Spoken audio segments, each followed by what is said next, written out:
মাটি চোর কমিটির সভাপতি চোর নাম্বার 1 বড় চোর মফিজ, 2 নাম্বার চোর হচ্ছে বিল্লাল মফিজ কি কে ওই যে চরবাকর না, 2 নাম্বার হচ্ছে চোর নাম্বার 2 বিল্লাল, 3 নাম্বার হচ্ছে হেলাল উদ্দিন চোর, কামাল উদ্দিন চোর, নয়ন, বিল্লাল হোসেন, ইউসুফ মিয়া, বাসির উদ্দিন, মিজানুর রহমান, মাসুম বিল্লাল, শুভ।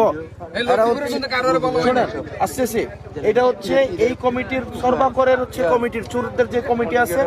এবার এই চোররা যারা আছে তারা নিজেদের সন্তানরা এলাকায় রাখে না, তারা দূরে রাখে, আর এখানের মাটি চুরি করে ডাকাতি করে তাদের সন্তানদেরকে নিরাপদে রেখে আমার এই নদী নষ্ট করে আমার হচ্ছে টপ সোয়েলটা নিয়ে যায় এবং আমাদের ফসলি জমির ক্ষতি করে তাদের সন্তানদেরকে এলাকার বাইরে রাখে। আজকে দেবিদ্বারের সচেতন শিক্ষার্থী যারা আছে, যারা ঈদে বেড়াইতে আসছে, এখানে যারা ঈদে বেড়াইতে আসছে আজকে তারা এটা আয়োজন করছে। এখানে মেডিকেল পড়ুয়া, বুয়েট পড়ুয়া, বিশ্ববিদ্যালয় পড়ুয়া, এখানে ছাত্রছাত্রী আছে, চাকরিজীবী আছে, আপনারা আসছেন। তো ওনারা দেখলাম যে একটা প্রতিবাদ করতেছে, আমাকে বারবার বললো যে আমি না আসলে এখান থেকে ওনারা যাবে না। এখন স্বাভাবিকভাবেই কয়েকদিন আগে দেখলাম সুরদের একটা হচ্ছে মিছিল হয়েছে,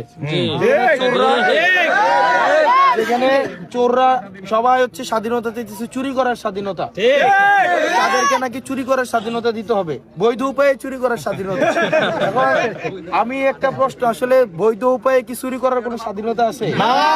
বৈধ উপায়ে গাঁজা খাওয়ার স্বাধীনতা আছে? মদ খাওয়ার স্বাধীনতা আছে? বৈধ উপায়ে কোনো ধরনের অবৈধ কাজ করার কোনো স্বাধীনতা আছে? এখন ধরেন আমার যে তারা মিছিল করলো যে বৈধ উপায়ে মাটি চুরি করার স্বাধীনতা দেন, আর আমি বৈধ উপায়ে মাটি কিভাবে চুরি করার স্বাধীনতা দিব? আজকে ঈদের দিন এই যে শিক্ষিত শ্রেণী যারা পরিবেশ নিয়ে ঘুমতি রক্ষার্থে যারা হচ্ছে চিন্তিত, যারা দেবিদ্বারের সচেতন বাসী শিক্ষার্থী, আপনি দেখেন এখানে কি কোনো ধরনের, আপনারা দেখেন তো প্রত্যেকটা ছেলে এখানে যারা দাঁড়াইছে তারা হচ্ছে বিবেকের তাড়নায় সুচিন্তিত মতামতের ভিত্তিতে আজকে এখানে দাঁড়াইছে। আপনাদের কাছে আমার প্রশ্ন, কাদের দাবি মেনে নেওয়া উচিত? এটা কি চোরদের পক্ষে আমি থাকবো নাকি এই যারা আজকে এখানে দাঁড়াইছে তাদের পক্ষে থাকবো? আপনারা যদি বলেন চোরদের নিরাপদে চুরি করার অধিকার ফিরাই দেই, আপনারা যদি বলেন তাহলে আমি সেটা করবো। আমি কি সেটা করবো নাকি এইখানে যারা আছে তাদের পক্ষে থাকবো? এইখানে যারা আছে, আবার আসেন, এইখানে যারা আছে তাদের পক্ষে যদি থাকতে চায় বিভিন্ন বাধা বিঘ্ন আসবে, বিদ্যুৎ বাবার বাধা বিঘ্ন আসবে, আপনারা আমার পাশে থাকবেন ইনশাআল্লাহ, আপনারা আমার পাশে থাকবেন ইনশাআল্লাহ। ইতিমধ্যে দেখছেন মাটি চুরি রাতের বেলা আগে খোলা ভাবে নিয়ে যেত, এখন চুরি করে করে মাঝে মাঝে কয়েকটা পয়েন্টে ট্রাক চালায়, দেখা গেছে কি প্রশাসনকে পাহারা দিয়ে আমাদেরকে পাহারা দিয়ে। এখন আমাদের সবাইকে সচেতন থাকতে হবে, এই হুমকিতে এক কোটাল মাটিও যেন কোনোভাবে